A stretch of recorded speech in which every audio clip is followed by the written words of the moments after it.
Assalamualaikum warahmatullahi wabarakatuh. Ikhwan dan akhwat, para pendengar Radio Silaturahim serta pemirsa televisi Rasil yang dirahmati Allah. Alhamdulillah wassalatu wassalamu ala Rasulillah. La haula wala quwata illa billah. Alhamdulillah, hari ini kita akan berjumpa dengan tamu istimewa, seorang intelektual dan penggagas suara Muslim moderat. Kampanye mengumandangkan suara-suara moderat menjadi rahmat bagi seluruh alam. Beliau adalah Dr. Nazaruddin Mat Isa, CEO atau Chief Executive Officer dari gerakan Global Moderate Global, atau dalam bahasa Inggrisnya Global Movement of Moderates.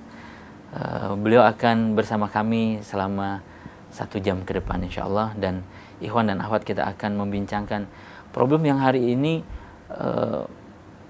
berada di seluruh dunia, ada di berbagai negara. Hijacking Islam, suara Islam dibajak, atas nama Islam dikumandangkan, tapi yang muncul sebagian besar ada kekerasan, pemaksaan, dan yang lainnya. Mari kita sambut bersama-sama bersama kami Dr. Nazaruddin Mat Isa yang dirahmati Allah. Assalamualaikum warahmatullahi wabarakatuh, Dokter. Waalaikumsalam warahmatullahi wabarakatuh. Selamat datang di Jakarta. Terima kasih banyak, alhamdulillah. Mudah-mudahan menikmati kemacetan. Alhamdulillah. Itu namanya Jakarta kan? Jakarta, kalau tidak macet bukan namanya Jakarta, Dokter. Kami masih, tahun ini kami tidak mengalami musim kemarau, Dokter. Alhamdulillah. Sepanjang tahun hujan. Masya Allah. Sepanjang tahun hujan, dan minggu-minggu ini sedang besar-besarnya hujan kami. Mudah-mudahan hujan membawa rahmat, insyaallah. Amin, amin. Mudah-mudahan berkah. Ya, insyaallah.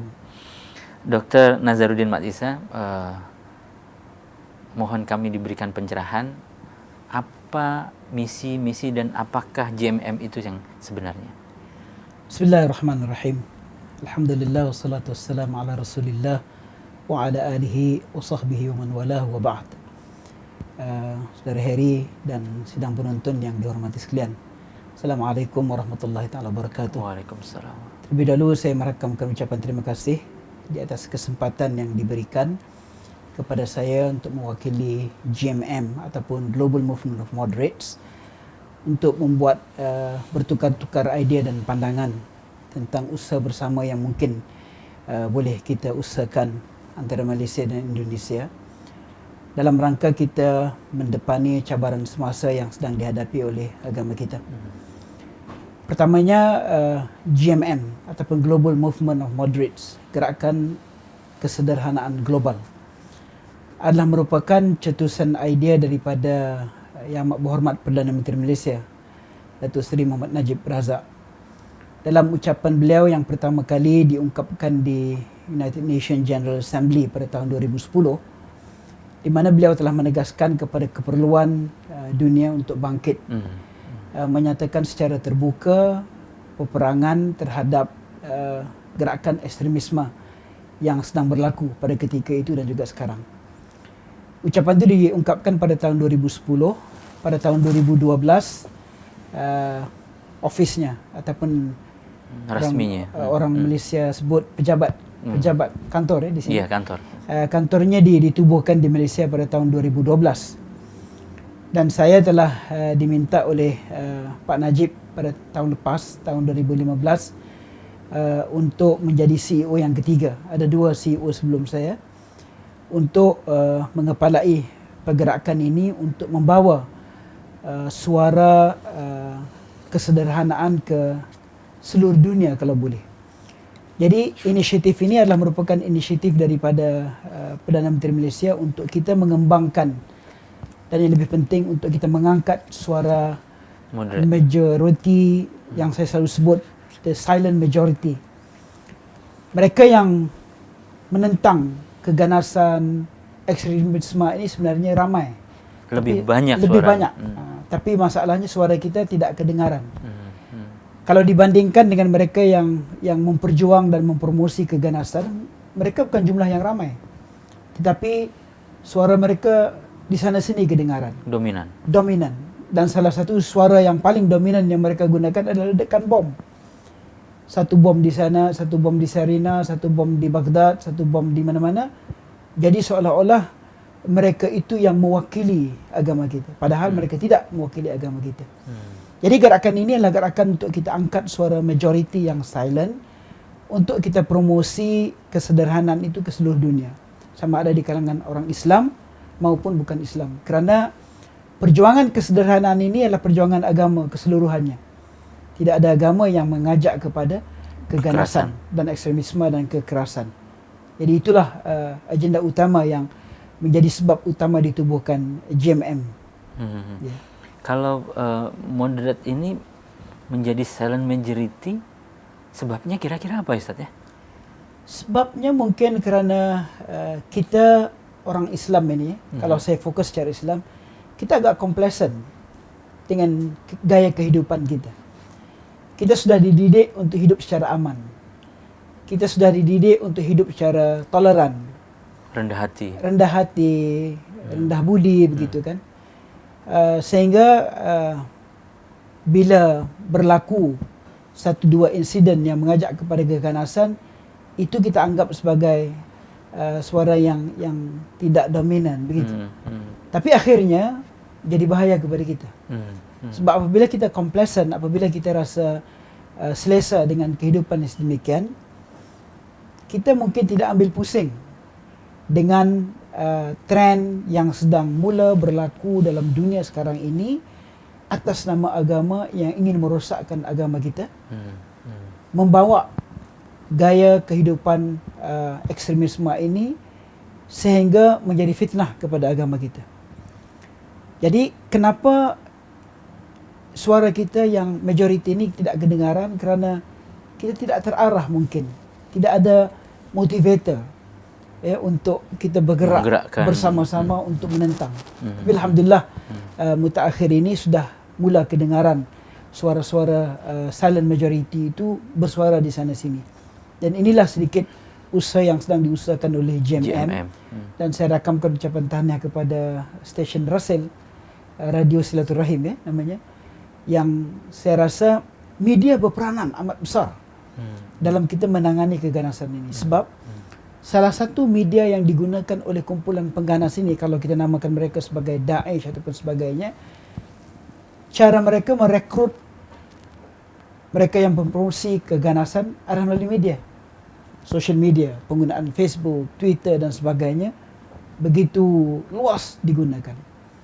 Jadi saya mengharapkan contohnya macam stesen atau Radio Russell dan juga mungkin stesen-stesen media yang lain, kita gerakkan usaha bersama untuk kita menangani serangan-serangan yang bertubi-tubi terhadap Islam, terhadap agama kita dan terhadap mereka yang menginginkan kedamaian. Jadi orang baik tidak boleh diam. Tidak boleh diam.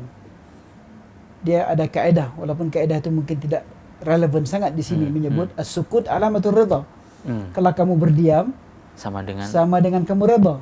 Mungkin ini dalam konteks hukum perkahwinan selalu digunakan itu. Tapi kalau kita ambil mafhum daripada dalil itu, as-sukut alamatul ridha, karena kamu diam maknanya kamu redha.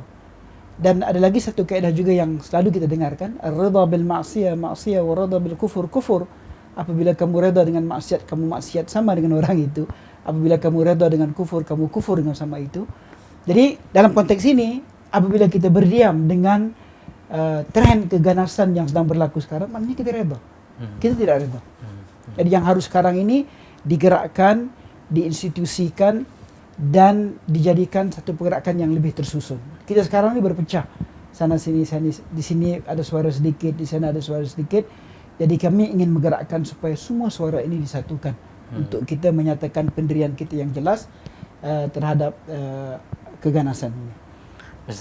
Dr. Nazaruddin, salah satu problem yang kami identifikasi dari silent majority ini adalah mereka berhadapan dengan orang yang secara tekstual lebih mengerti, menguasai Al-Quran, menguasai hadis, menguasai sumber-sumber agama, sehingga kadang-kadang membuat orang-orang atau sekumpulan silent majority yang moderat ini ngerasa mereka jauh lebih berislam, hijacking our value. Yeah. Cara mengatasi ini bagaimana, Ustaz? Kalau kita lihat kepada realiti ini, cara mengatasi, kita sebenarnya sedang berdepan dengan war on perception. War on perception. Ya, perang persepsi. Digambarkan seolah-olah mereka itu memahami Islam lebih dari kita. Ya. Memahami teks, ucapannya disandarkan dengan dalil Al-Quran dan Sunnah. Ya, mungkin dalil Al-Quran dan Sunnah yang diucapkan hanya itu saja yang dihafal. Tak mungkin. Tapi secara kolektifnya kita sebagai ummah ini harus sadar bahawa apabila Rasulullah SAW menyebut kepada kita, "Mayuridullahu bihi khairan yafaqihu fid din." Barang siapa yang Allah inginkan orang itu jadi baik, Allah akan berikan faham kepada dia tentang agama.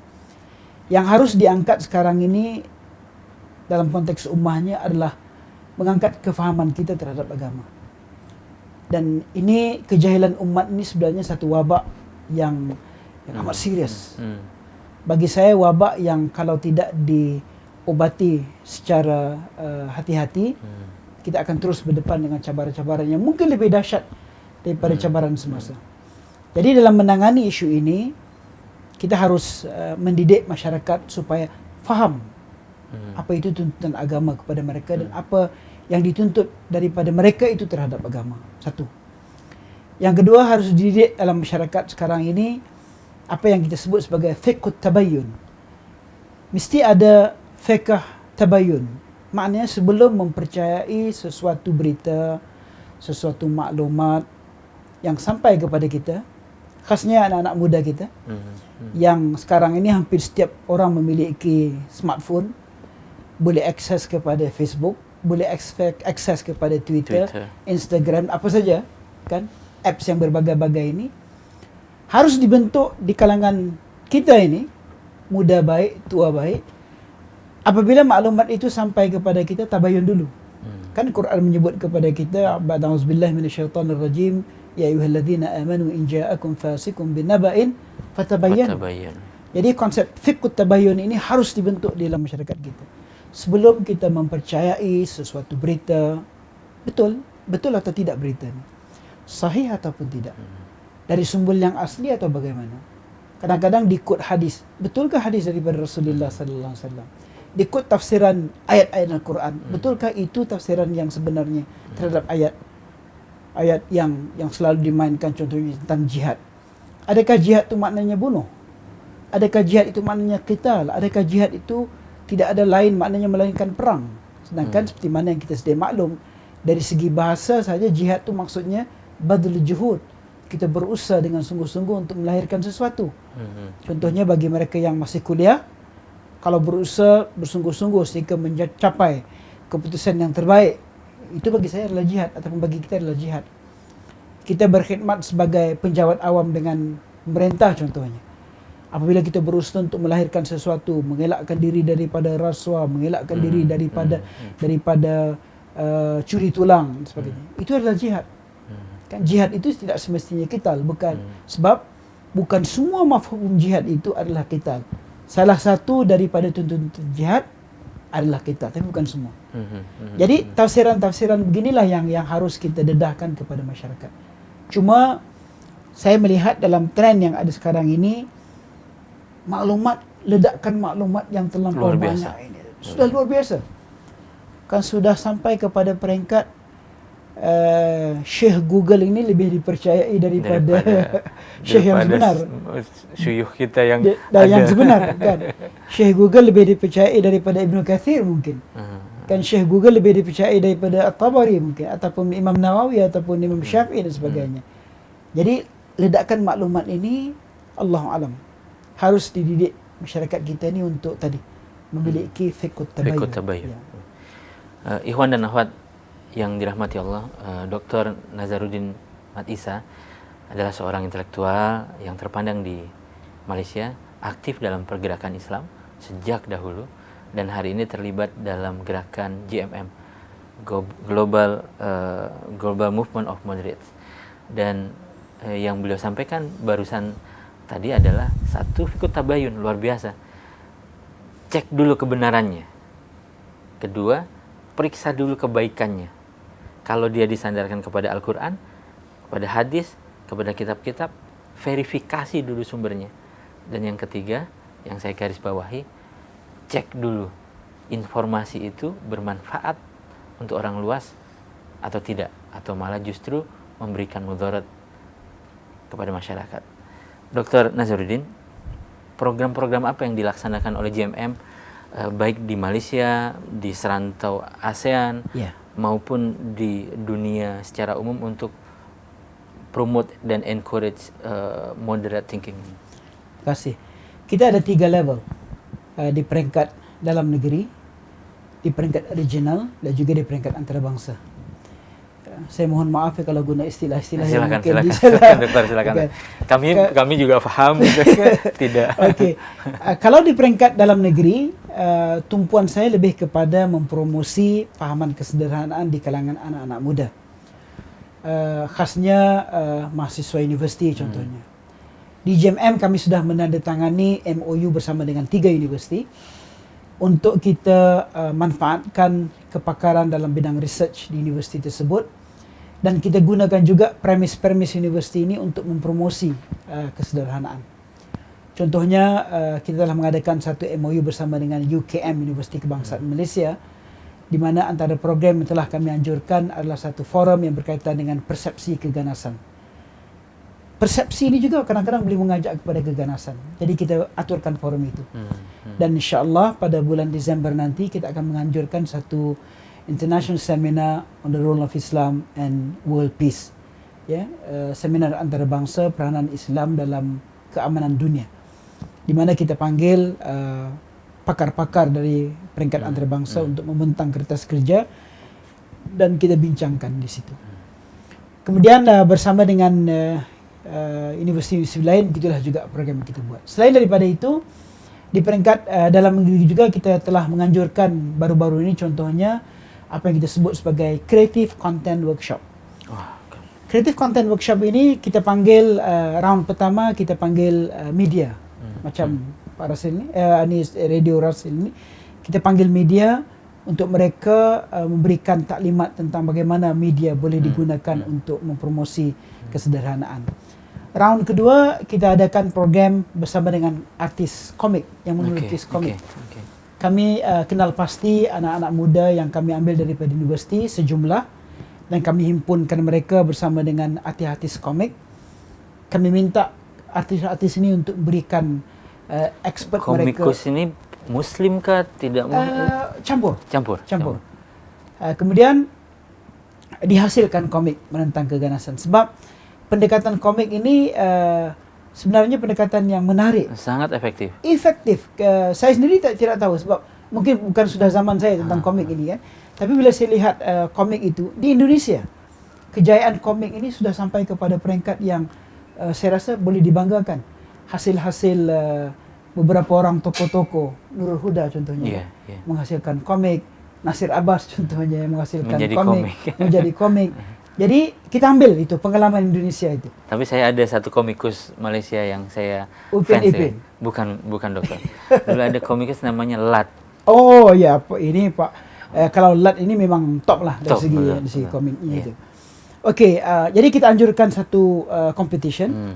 Kita berikan hadiah dan sudah alhamdulillah terhasil sekarang 5 komik.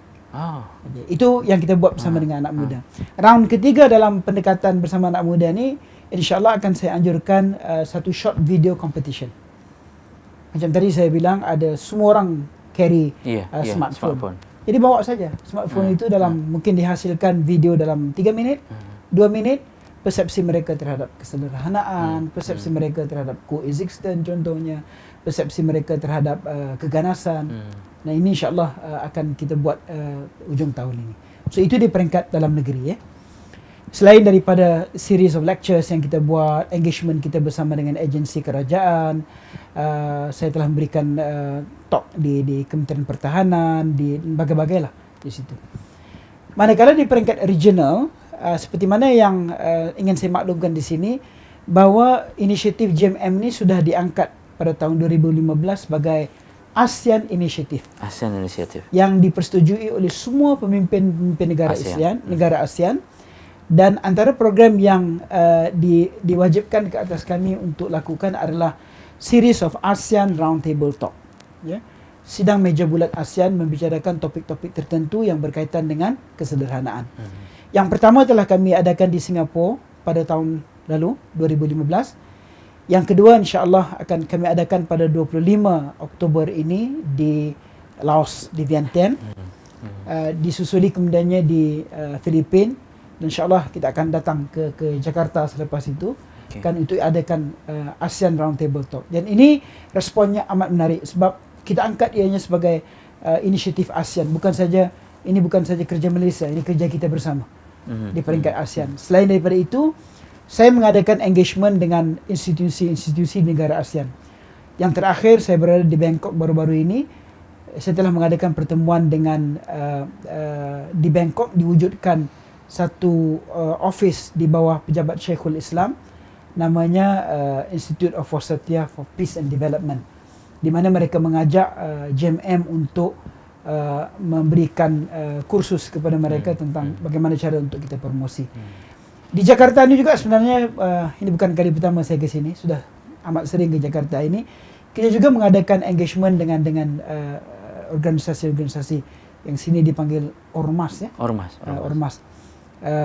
Dan di Indonesia ini terlampau banyak organisasi yang saya rasa perlu kita engage. Kami hobinya buat ormas, Ustaz. Ya, jadi yang besar-besar kan macam NU, Muhammadiyah, yang besar-besar tu, Majlis Ulama Indonesia, tidak kurang juga kalau organisasi-organisasi yang punya kerajaan atau Badan Nasional Penanggulangan Terorisme itu penting bagi kami. Saya sudah sampai ke Sentul, diberikan taklimat oleh BNPT tentang usaha-usaha yang dibuat di Indonesia ni. Itu di peringkat ASEAN. Di peringkat international, salah satu tugas utama JMM ini adalah untuk mempromosi public diplomacy di dunia luar. Namanya pun global, kan? Global Movement of Moderates. Jadi pentas kami global.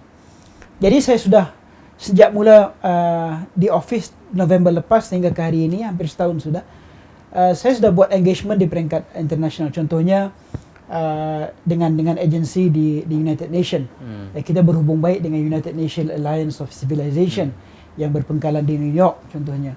Kami telah dijemput di Azerbaijan baru-baru ini untuk mengemukakan pandangan kami. Saya sudah ada engagement dengan kerajaan kerajaan Perancis. Dan yang terakhir ingin dibawa kita dalam ditubuhkan di Paris sekarang ini apa yang disebut sebagai Interministerial Committee Encountering Terrorism, di mana pandangan dan pengajaran dan pengalaman Malaysia dan kita di region ini ingin diambil oleh mereka. Sebab saya sebut kepada mereka, kalau di Eropah persepsinya adalah Islam itu Arab, Arab itu Islam. Saya sebut kepada mereka, Islam itu bukan Arab.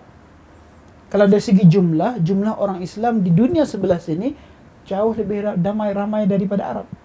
Di Malaysia, di Indonesia saja, negara Islam yang terbesar di dunia. Jadi kenapa tidak kamu lihat pengalaman orang Islam di sebelah sini, di Indonesia, di Malaysia? Kan di Indonesia walaupun Islamnya ramai, tapi agama lain masih boleh terus hidup, toleransi amat jelas. Di Malaysia juga begitu. 30 juta penduduknya, hanya 54% yang Muslim, yang lainnya bukan Muslim. Tapi kita hidup toleran, hidup damai. Malah saya sebut kalau di Malaysia itu kami punya hari cuti, hari libur. Yang paling banyak mungkin dalam dunia mungkin yang berkaitan dengan agama. Semua agama diakui hari cutinya. Dan disambut hari cutinya. Kita ada hari raya Idul Fitri, Idul Adha, ada awal Muharram, ada Maulid Nabi, ada Nuzul Quran pun cuti. Itu yang untuk Islam. Kita ada Christmas untuk rakan-rakan kita yang beragama Kristian. Kita ada Deepavali untuk rakan-rakan kita yang beragama Hindu. Cuti itu, public holiday, national public holiday. Yang Muslim juga cuti berarti. Kita ada Chinese New Year untuk rakan-rakan kita yang Tionghoa. Kan malah ada hari Wesak untuk rakan-rakan yang Buddha. Jadi ini coexistence ini wujud di sebelah sini dunia. Saya mau pindah ke sana, dokter. Halo, salah. Cutinya banyak.